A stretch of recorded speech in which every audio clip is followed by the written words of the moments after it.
लखनऊ लज्जतों का, मसर्रतों का और उम्दा कारीगरों का शहर है। इन्हीं माहिर कारीगरों की सौगात है चिकनकारी। यूं तो पूरा लखनऊ चिकनकारी का मरकज है, लेकिन चौक का इलाका इसकी जान है।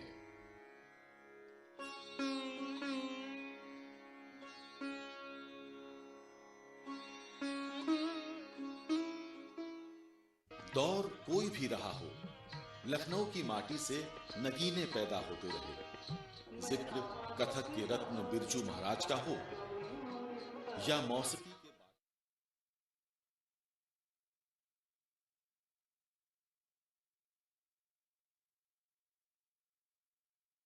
समझदारी दिखाएं, अपने बच्चे का संपूर्ण टीकाकरण करवाएं।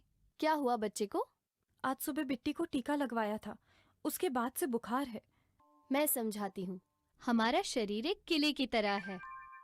अब जैसे हर किले में फौज होती है दुश्मनों से लड़ने के लिए, वैसे ही हमारे खून में भी काफी सारे बहुत छोटे छोटे कण होते हैं जिन्हें सेल कहते हैं। ये बीमारी के कीटाणुओं और विषाणुओं से लड़ते हैं और उन्हें खत्म करके हमें बचाते हैं। टीकाकरण में वैक्सीन को शरीर में इसलिए भेजते हैं ताकि सफेद सेल बीमारी फैलाने वाले कीटाणु या विषाणु की पहचान कर सके और इनसे लड़ना भी सीख ले। जब सफेद सेलों की ट्रेनिंग होती है तो बदन गर्म हो सकता है। बिट्टी का बुखार भी सिर्फ यही है। समझ गया। अब से हम बिट्टी के सभी टीके सही समय पर लगवाएंगे। समझदारी दिखाएं, अपने बच्चे का संपूर्ण टीकाकरण करवाएं।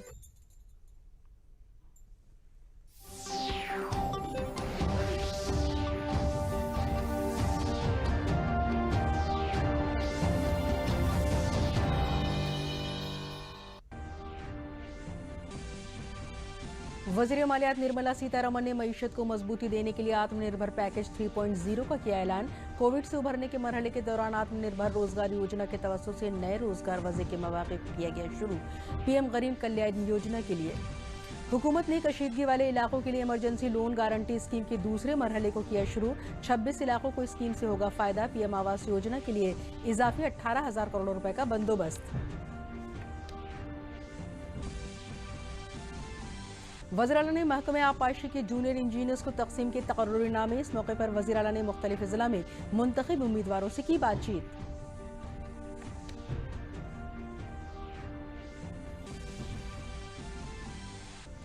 और वज़ीर आला योगी आदित्यनाथ ने आज भगवान धनवंतरी के मुजस्समे की नकाब कुशाई की। धनतेरस के मौके पर सजे बाजार। भगवान धनवंतरी के अवतरण दिवस पर कोरोना से निजात दिलाने के लिए की गई दुआएं। आदाब, मैं हूं ज़ेबा शहाब और अब खबरी तफसील से। मरकजी वज़ीर मालियात निर्मला सीतारमण ने अब से कुछ देर पहले मईशत को फरोग देने के लिए आज 2.65 लाख करोड़ के आत्मनिर्भर भारत पैकेज की 3.0 का ऐलान किया है।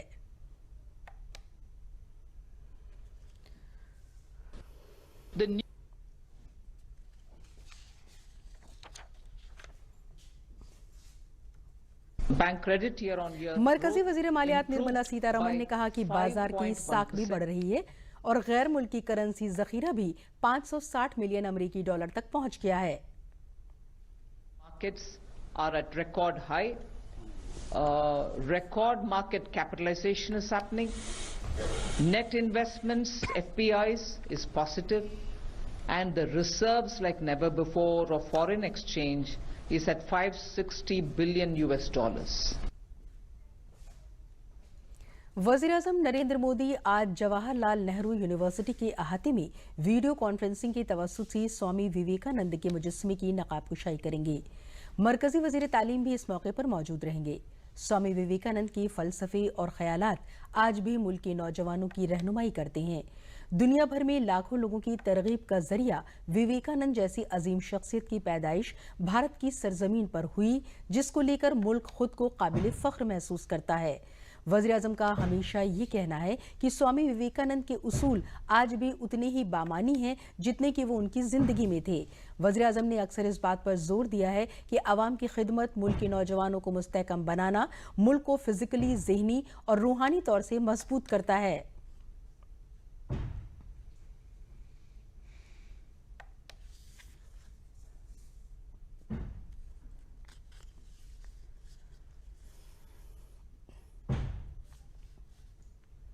वज़ीर-ए-आला योगी आदित्यनाथ ने आज वर्चुअल जराए से 1438 जूनियर इंजीनियर्स को तकर्रुरी नामे तकसीम किए।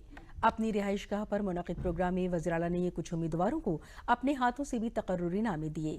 इन उम्मीदवारों का इंतखाब पब्लिक सर्विस कमीशन की जानिब से आबपाशी और आबी वसाइल महकमे के लिए हुआ है। इस मौके पर वज़ीर-ए-आला ने मुख्तलिफ ज़िला में मुंतखब उम्मीदवारों से गुफ्तगू भी की। उन्होंने मुंतखब उम्मीदवारों को मुबारकबाद पेश करते हुए उनसे पूछा कि भारतीयों के अमल में दौरान किसी तरह की बदउनवानी और किसी तरह की कोई दिक्कत तो सामने नहीं आई। इसका जवाब देते हुए मुंतखब इंजीनियर्स ने कहा कि इंतखाब में पूरी तरह से गैर जानिबदारी और शफाफियत बरती गई है। मेरी शुरू से ये मान्यता रही है कि हमें प्रदेश के अंदर योग्य जो हमारे तकनीशियन हैं, इन लोगों को प्राथमिकता के आधार पर लेकर के विभागों की पूरी कायाकल्प की एक योजना को लेकर के आगे बढ़ना चाहिए। और ये वर्ष हमारे लिए बहुत महत्वपूर्ण है जब हम लोगों ने प्रदेश के सिंचाई विभाग और जल संसाधन विभाग का नाम बदल करके जल शक्ति विभाग किया है। आदरणीय प्रधानमंत्री जी की मंशा के अनुरूप ये जल शक्ति,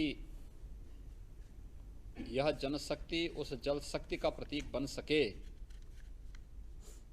इस दिशा से चयन की प्रक्रिया को पूरी पारदर्शी तरीके से करवाना और चयन की प्रक्रिया के बाद जो सफलतम अभ्यर्थी हैं, इन सभी को उनके योग्यता के अनुरूप, उनके स्वयं की प्राथमिकता के अनुरूप जनपदों में तैनाती भी प्राप्त हो सके, इस एक प्रक्रिया के साथ जोड़ने के लिए आज जो ये कार्यक्रम यहाँ पर आयोजित किया जा रहा है, 1438 नए अभियंता किसी एक विभाग में एक दिन में उन्हें नियुक्ति पत्र और पदस्थापना का कार्यक्रम आयोजित हो, यह अपने आप में एक बहुत बड़ी उपलब्धि है। मैं इसके लिए आप सबको हृदय से बधाई देता हूँ। रियासत के वज़ीर-ए-आला योगी आदित्यनाथ ने आज भगवान धन्वंतरी के मुजस्समे की नकाब कुशाई की। राजभवन के अहाते में मुनक़िद नकाब कुशाई के प्रोग्राम में गवर्नर आनंदीबेन पटेल मौजूद भी रहीं। इस मौके पर वज़ीर-ए-आला योगी आदित्यनाथ और गवर्नर आनंदीबेन पटेल ने अहाते में ही लगाई गई एक खत्ताती नुमाइश का भी नज़ारा लिया। गोस्वामी तुलसीदास की जानिब से लिखे गए स्तुति ग्रंथ के मुख्तलिफ सफ़ात का मुज़ाहरा भी किया गया। इस नुमाइश में किया। इस मौके पर उन्होंने शजरकारी भी की।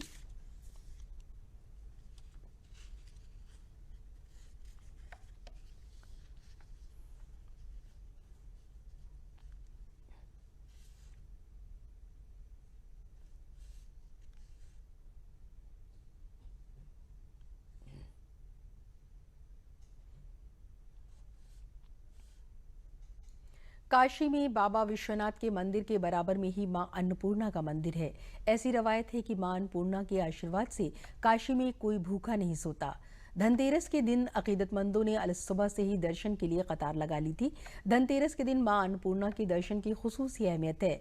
इस पर देखते हैं हमारे नामानिगार हरिकेश बहादुर सिंह की ये रिपोर्ट। आज धनतेरस है और काशी में ऐसी मान्यता है कि भगवान विश्वनाथ ने खुद मां अन्नपूर्णा से भिक्षा मांगी थी, इस उद्देश्य से कि काशी में कोई भूखा न सोए, काशी में कोई भूखा न रहे।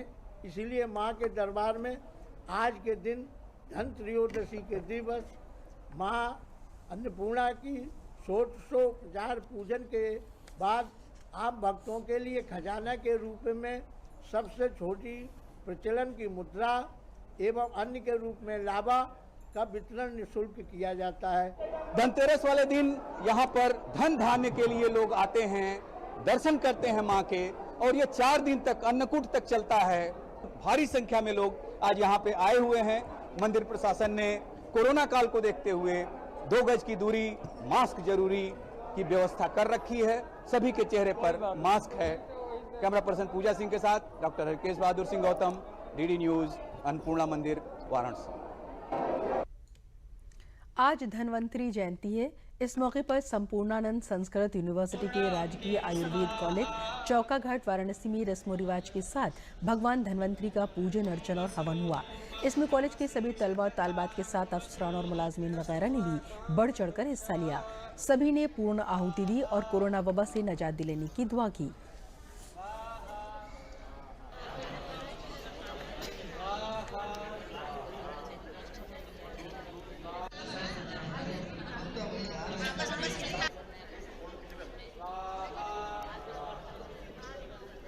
देखिए, आज जो है कार्तिक की जो त्रयोदशी है, जिसमें कि हम लोग भगवान धन्वंतरी आयुर्वेद के प्रवर्तक उनका हम लोग पूजन अर्चन करते हैं। ये कहा जाता है कि समुद्र मंथन के समय धन्वंतरी जी का उद्भव हुआ था, हाथ में अमृत कलश लेकर। और आयुर्वेद के प्रवर्तक धन्वंतरी जी की पूजा अर्चना करते हैं। और इस समय जो कोरोना की महामारी है, उससे हम सबको दूर रखें, सभी बीमारियों से हम सबको स्वस्थ रखें, स्वस्थ खुशहाल रखें। इसी के लिए हम लोग यहाँ हर वर्ष ये धन्वंतरी पूजन कार्यक्रम करते हैं, इसमें हवन और पूजन दोनों ही होते हैं। अयोध्या में हर साल होने वाले दीपोत्सव प्रोग्राम का इनेकाद होगा, जिसमें वज़ीर आला योगी आदित्यनाथ शिरकत करेंगे। इस बार दीपोत्सव में 5,51,000 दिए जलाए जाएंगे। दीपोत्सव की तैयारियों पर हमारे नामानिगार आशुतोष शुक्ल ने तैयार की है खुसूसी रिपोर्ट। आइए देखते हैं। अयोध्या का यह वो रामकथा ऐतिहासिक पार्क है, जहां पर पिछले 4 वर्षों से लगातार मुख्यमंत्री योगी आदित्यनाथ भगवान के लंका वापस आने के बाद राज्याभिषेक करते हैं।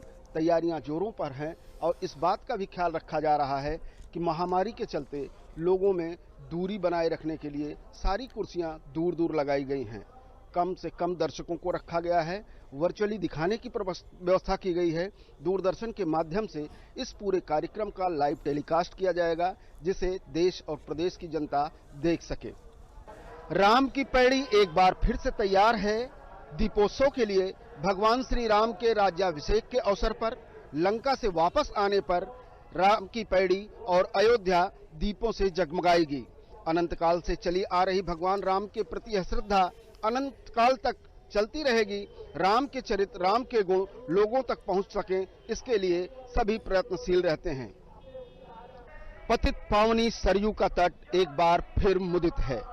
उसके घाटों पर आज भक्तों का सैलाब कम है, क्योंकि कोविड महामारी के चलते लोगों को भीड़ से बचाने के लिए रोक लगाई गई है। लेकिन यह तट हर साल की तरह एक बार फिर सजा हुआ है। माननीय मुख्यमंत्री योगी आदित्यनाथ कल यहां पर मां सरयू की आरती करेंगे और इसी सरयू की आरती के साथ अपने पर्यावरण को, अपने देश की नदियों को संरक्षण के प्रति संदेश भी देंगे। वैदिक मंत्रोच्चार के बीच मां सरयू की आरती और दीपोत्सव का यह कार्यक्रम, जिसके लिए वेद पाठी बच्चे यहाँ पर अपनी तैयारियों में लगे हुए हैं।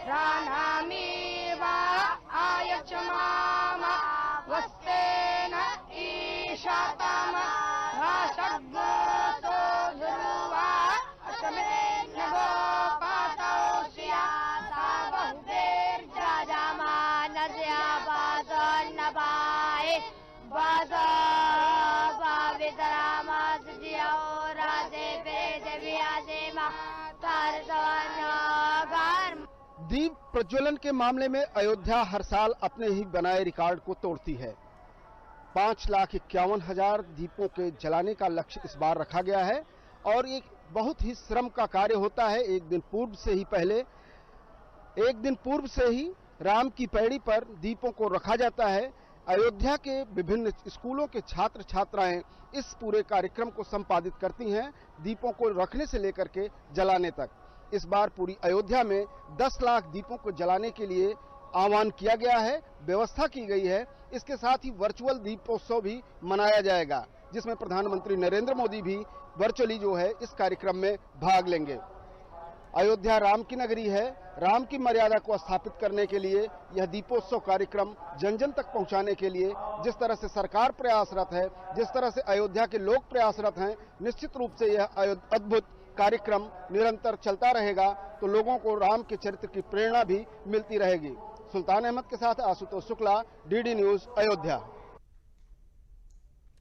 दियों का पर्व दिवाली में राजा राम के लंका फतेह के बाद राम और सीता की अयोध्या वापसी के साथ साथ इस साल राम मंदिर की तामीर की खुशी देखने को मिल रही है। अयोध्या के नंदीग्राम भरतकुंड पर दिवाली से एक दिन कबल वसी दीपोत्सव का इनेकाद किया जा रहा है। रवायत है कि लंका फतेह के बाद सबसे पहले श्री राम यहीं पहुंचे थे। भरत श्री राम के खड़ाओं के साथ शान शौकत को तर्क करके इसी नंदीग्राम से ही राजकाज चला रहे थे। भाई राम की अयोध्या वापसी की खबर जब भरत को मिली तो यहीं उन्होंने दिए रोशन करके भगवान राम का खैर मकदम किया था। ये खबर जब अयोध्या के लोगों को मिली तब उन्होंने इसकी वसी तैयारी की और दूसरे दिन भगवान श्री राम की आमद पर पूरी अयोध्या को दियों से सजाया। इस्तकबालिया गेट बनाए गए, लोगों ने अपने घरों के सामने रंगोलियां बनाई। पूरी अयोध्या भगवान राम की आमद पर सजी हुई थी और उनके आने का इंतजार कर रही थी।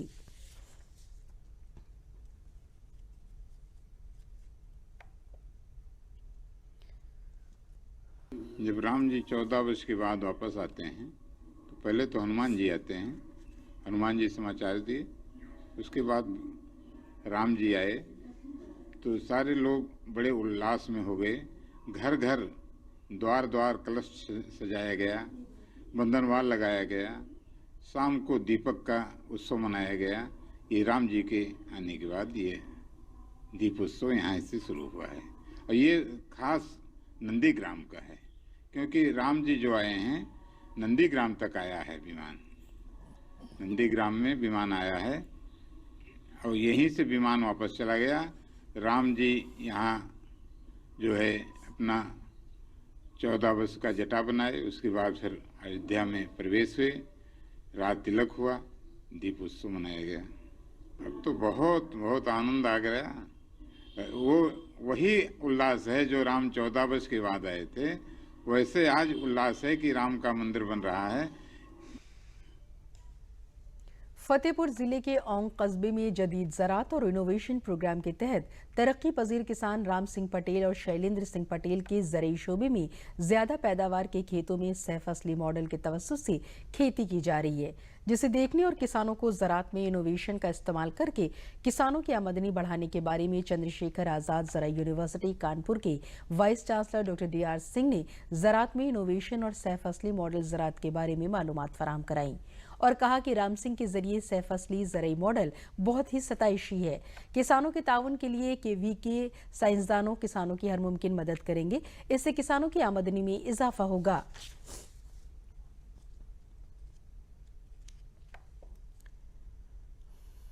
जैसा मैं जब खेती करना शुरू किया था तो लोग कहते थे गंवारों खेती। मैंने उनकी बात का ध्यान न दे करके एक उस रास्ते पे चला कि आज बड़ा गर्व महसूस होता है कि आज मेरे खेतों पे कुलपत जैसी महान हस्तियाँ पूरा आज मेरा फार्म हाउस देखा, विजिट किया, मंत्री जी ने देखा, DM साहब ने देखा, तो एक गौरव की बात होती है। मुझे हर्ष होता है कि वही जो लोग कहते थे गाँव आज पढ़ा लिखा किसान खेती करके आज कुलपति और मंत्री और विधायक DM को अपने खेतों पे विजिट पे आकर्षित कर रहा है। लोग जैसे मूल खेती धान गेहूं पे करते हैं उससे हटकर हम लोग कुछ नया करने के सोच रहे हैं, जैसे कर रहे हैं। लहसुन है, प्याज है या टमाटर है, गोभी है, इस चीज़ में जो हम लोग काम कर रहे हैं तो उससे हमको ये लगा कि हमारी आमदनी भी बढ़ रही है आगे और हमको कुछ नया सीखने को मिला। जो हमारे दूसरे किसान बाहर से आ रहे हैं उनको भी प्रेरणा दे रहे हैं हम लोग कि नया है, कुछ नया किया है।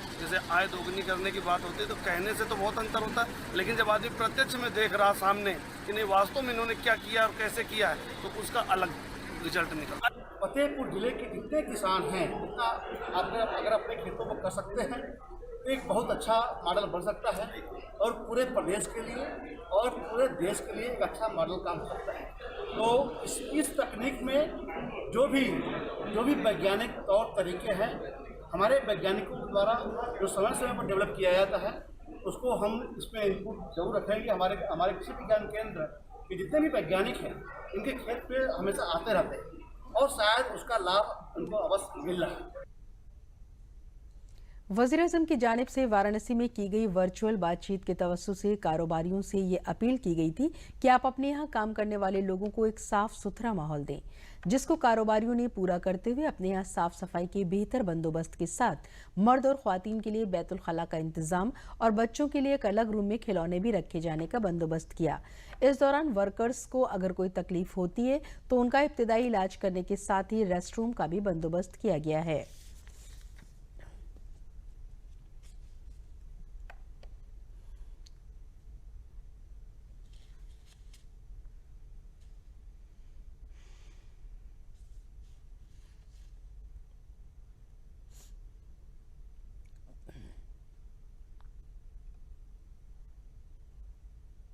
मेरा नाम विजय यादव है। हम लोग को यहाँ सब सुविधा अच्छा है, काम करते बनारस ब्रिज में ठीक है, और लैट्रिन बाथरूम सब साफ सफा है, और बच्चे भी आ जाते हैं तो उनको भी रूम अलग से दिया गया है, वहाँ पर ठीक है। यहाँ साफ़ सफाई पूरा रहती है अभी, बाथरूम वाथरूम भी एकदम साफ़ सुथरा, पूरा डिपार्ट भी साफ़ सुथरा, सैनिटाइज होता है, पर डे होता है, गेट पे चेक इन होता है, उकार मशीन से चेक इन होता है, सैनिटाइज होता है, सब चीज़ मतलब होता है। हम बनारस ब्रिज में काम करते हैं, यहाँ का माहौल साफ़ सुथरा है, अच्छा है। हाँ, कैंटीन है, खाने पीने की भी व्यवस्था है। बच्चे आते हैं तो एक अलग से रूम है, उसमें खिलौना उलौना सब है, बच्चे की व्यवस्था है। उसके बाद हम लोग बच्चे को उसमें रख के काम करते हैं। हमारे यहाँ 50% से ज़्यादा महिलाएं काम करती हैं। हमने महिलाओं को जो बच्चे आते हैं उनके लिए खेल के लिए भी कमरा बनाया हुआ है। बाथरूम देखिए कितने साफ हैं। महिलाओं के बाथरूम हमारे अलग हैं, पुरुषों के बाथरूम अलग हैं। पूरी फैक्ट्री में हम लोग इतनी सफाई और हेल्थ का ध्यान रखते हैं और लेबर का कि शायद इंडस्ट्रियल एस्टेट या बनारस की पहली फैक्ट्री होगी जिसने किसी लेबर का ड्यूरिंग कोविड एक पैसा नहीं काटा है। हम लोग को परमिशन मिल गई थी फैक्ट्री चलाने की, जब से सबको पूरी तनख्वाह दी गई है। शाहजहांपुर जिले में दिवाली के मौके पर वज़ीर-ए-आज़म की मुहिम आत्मनिर्भर भारत के तहत स्वदेशी प्रोडक्ट्स को फरोग देने के लिए पुलिस सुपरिटेंडेंट एस आनंद वामा सारथी की जानिब से मेले का इनेकाद करके एक नई शुरुआत की गई।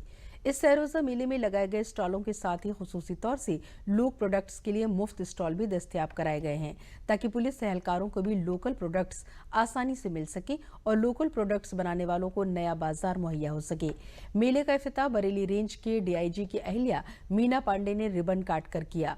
मीना पांडे ने बताया कि दिवाली मेला वामा सारथी की जानिब से एक नई पहल है।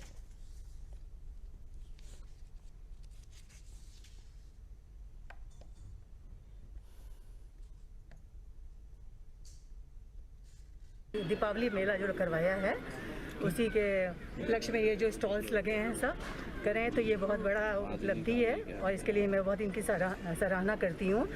इन लोगों के छोटे छोटे सामान जो कि क्योंकि बाहर निकल के लेना बड़ा मुश्किल है इस समय कोविड के समय में, तो हम चाहते हैं कि सभी आएँ और यहाँ पे आके और सस्ते और अच्छे सामान भी उपलब्ध होंगे उनको। दिवाली की सारी शॉपिंग भी अच्छी हो जाएगी उनकी और वो अपना आगे कहीं बाहर निकलने की ज़रूरत भी नहीं पड़ेगी उनको, और इस तरह से आदमी कोरोना से बचा भी रहेगा। है कि माननीय प्रधानमंत्री जी का जो एक विजन है आत्मनिर्भर भारत का, तो उसके तहत यहाँ पर भी जो आप देखेंगे आगे जो स्टॉल लगे हुए हैं उसमें जो स्थानीय प्रोडक्ट्स हैं उनके लिए भी स्टॉल्स लगाए गए हैं। माटी कला बोर्ड से संपर्क करके उनके द्वारा बनाए गए कुछ अच्छे खिलौने इत्यादि, इनका भी एक यहाँ पे स्टॉल लगाया गया है। और भी कहा गया लोगों से यदि लोकल प्रोडक्ट्स का यहाँ पे स्टॉल लगाना चाहें तो बिल्कुल लगा सकते हैं, जिससे उनको भी एक अपने प्रोडक्ट्स को प्रमोट करने का एक अच्छा प्लेटफॉर्म। वज़ीर-ए-आला योगी आदित्यनाथ की अहम स्कीम मानसरोवर भवन का एडिशनल चीफ सेक्रेटरी दाखिला अवनीश अवस्थी ने मुआयना किया। 100 करोड़ रुपए की लागत से मानसरोवर भवन 2 साल में मुकम्मल हुआ। मानसरोवर यात्रा पर जाने वाले अकीदतमंदों के लिए ये भवन बनाया गया है। जो अकीदतमंद लद्दाख जाएंगे वो भी यहाँ ठहर सकते हैं। इन सभी के लिए यहाँ पर माकूल बंदोबस्त किया गया है। कैलाश मानसरोवर भवन की तामीर वज़ीर आला की एक अहम स्कीम है। इसकी तामीर का ऐलान गाजियाबाद में एक प्रोग्राम में वज़ीर आला योगी आदित्यनाथ ने किया था। वज़ीर आला की जानिब से इसका इफ्तिताह किया जाएगा। इसमें अकीदतमंदों की सभी सहूलियात का खुसूसी ध्यान रखा जाएगा।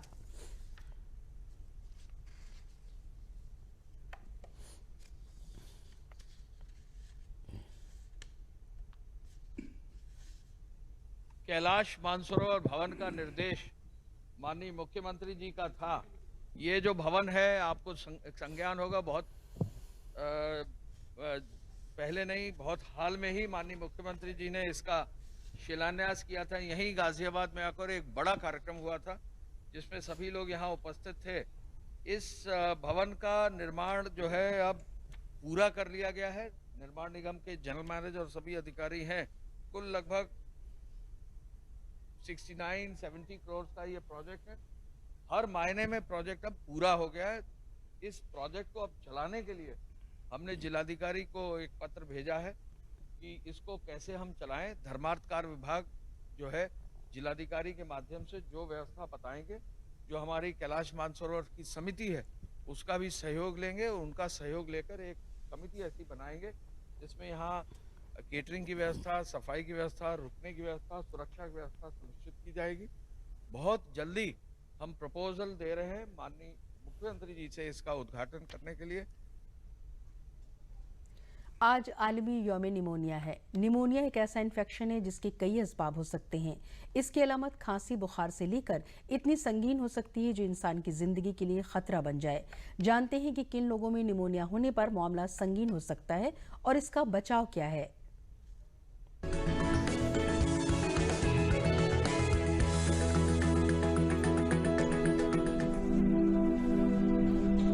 निमोनिया स्वास्थ्य के एक बड़े खतरे में हमारे सामने आता है, खास तौर पर बच्चों और वृद्ध लोगों के लिए। निमोनिया फेफड़ों में होने वाला संक्रमण है जो बैक्टीरिया, वायरस या कुछ अन्य कारणों से हो सकता है। फेफड़ों के इन्फेक्शन को निमोनिया कहा जाता है। निमोनिया बहुत सारे ऑर्गेनिजम्स होते हैं जो निमोनिया को कर सकते हैं, जिसमें कि बैक्टीरिया, वायरस, फंगस हो सकता है। इनफैक्ट जो कोविड की जो गंभीर रूप है उसमें भी निमोनिया होता है। निमोनिया के लक्षण होते हैं खांसी होना, खांसी के साथ बलगम आना, तेज बुखार, छाती में दर्द या सांस फूलना। निमोनिया होने पर व्यक्ति में एक मामूली बीमारी से लेकर गंभीर अवस्था उत्पन्न हो सकती है। वैसे तो निमोनिया किसी को भी हो सकता है, लेकिन ऐसे लोग जिनकी रोग प्रतिरोधक क्षमता कम है उनमें गंभीरता का खतरा अधिक रहता है। श्वसन रोगियों में निमोनिया होने पर इसकी जटिलताएं अधिक हो सकती है। निमोनिया किसी भी व्यक्ति को हो सकता है, लेकिन कुछ लोग जैसे जो वृद्ध हैं या छोटे बच्चे या प्रेग्नेंट लेडीज या वो लोग जिनको पहले से दूसरे रोग हैं, उनमें निमोनिया होने की संभावना ज़्यादा रहती है। इसलिए ऐसे लोग अपना बचाव करें। बचाव के लिए वो या तो अपनी एनुअल वैक्सीन ले सकते हैं। दूसरी बात, जब ज़्यादा सर्दी का मौसम हो तो वो मौसम अनुसार अपने सही कपड़े पहनें, अत्यधिक ठंड से बचें और घर के अंदर रहें, गर्म तरल पदार्थ पिएं, अपने भोजन का ध्यान रखें और निमोनिया के लक्षण होने पर तुरंत अपने नज़दीकी डॉक्टर को संपर्क करें, जो कि आपके गंभीरता के हिसाब से आपको घर पर या अस्पताल में भर्ती करके उपचार दे सकते हैं। निमोनिया सही समय पर अगर डायग्नोज कर लिया जाए तो इसका इलाज बहुत आसानी से संभव है। गंभीरता न बढ़े इसके लिए आवश्यक है कि निमोनिया का जल्द और सही इलाज करवाया जाए। जरूरी है कि निमोनिया के लक्षणों को लेकर सतर्क रहें, जिससे इसे जल्द ही पहचाना जा सके। किरण भारद्वाज, डीडी न्यूज।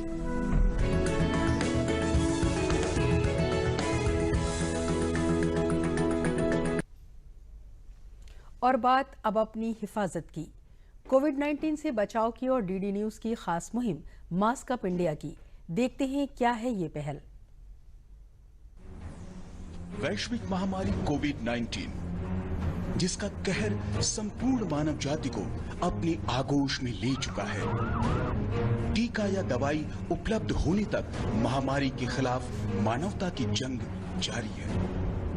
ऐसे में सबसे जरूरी है सावधानी और बचाव। फेस मास्क कोरोना से रोकथाम का सबसे प्रभावी उपाय साबित हुआ है। विश्व स्वास्थ्य संगठन और विशेषज्ञों की शोध का भी यही निष्कर्ष है कि मास्क से मुंह और नाक को अच्छी तरह ढककर कोरोना संक्रमण को कम किया जा सकता है। कोरोना संक्रमण से बचाव के लिए मास्क पहनने के साथ ही जरूरी है मास्क को सही तरीके से पहनना। बहुत से लोग मास्क से नाक और मुंह को सही तरीके से नहीं ढकते हैं, जिससे संक्रमण का खतरा बना रहता है। बिना मास्क या फेस कवर के घर से बाहर निकलने की अभी कल्पना करना भी सही नहीं है। जुड़िए डीडी न्यूज की खास मुहिम मास्क अप इंडिया के साथ। मास्क पहने और अपने मुंह और नाक को अच्छी तरह ढके। अपने परिवार के सदस्यों और दोस्तों को मास्क पहनने के लिए कहें। Mask up India, mask up India. DD news के माध्यम से सबको बताना है, कोरोना को हराना है, मास्क जरूर लगाना है। Mask up India, mask up India, mask up India.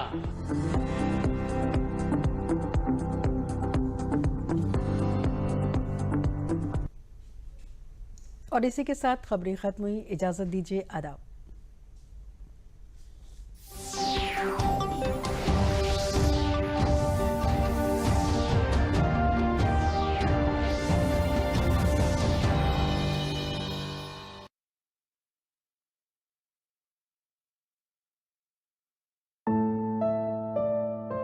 देखिए, बच्चा बीमार भी हो तो भी उसे टीके के लिए हर बार ले जाइए। अगर किसी वजह से दूसरी जगह भी जाना पड़े तो भी इसका ये जो कार्ड है, इस कार्ड को साथ ले जाए और टीके जरूर लगवाएं। 5